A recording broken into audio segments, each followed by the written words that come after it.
ஏசாயா 38:5. உன் விண்ணப்பத்தை கேட்டேன், உன் கண்ணீரை கண்டேன், இதோ உன் நாட்களோட 15 வருஷங்களை கூட்டுவேன். ஆண்டவருக்கு கண் இருக்கிறது பார்ப்பதற்காக, நல்ல காது இருக்குது. யார் ஜெபிச்சாலும் அவருக்கு கேட்கும், யார் அழுதாலும் அவருக்கு கேட்கும்.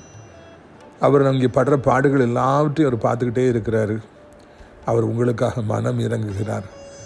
உங்களுடைய வாழ்க்கையில் பல ஆசீர்வாதங்களை உங்களுக்கு கூட்டி கொடுக்கின்றார்.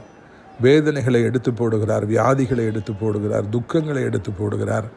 புதிய படைப்பாக ஆண்டவர் உங்களை மாற்றுகின்றார்.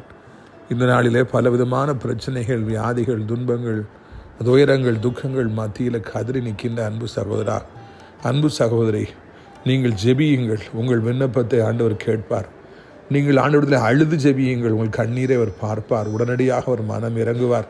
எசேக்கியா ராஜாவுக்கு இறங்கிய ஆண்டவர் அவருக்கு 15 வருடங்களை கூட்டி கொடுத்தவர். ஆயுசு காலங்களாக உங்களுக்கும் எல்லா நன்மைகளையும் இன்றைக்கு கூட்டி தருவார்.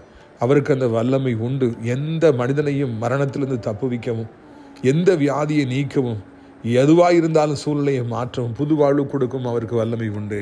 அவரிடத்தில் வாருங்கள், ஆண்டவரை நம்புங்கள், கதறி அழுது ஜெபியுங்கள், பதில் வருகின்ற வரைக்கும் ஜெபியுங்கள். ஆண்டவரை விட்டுவிடாதிருங்கள். அப்பொழுது மேன்மையான காரியங்களை காண்பீர்கள். கர்த்தர் இந்த நாளை உங்களுக்கு ஆசீர்வாதமாய் மாற்றி கொடுப்பாராக. ஆமென்.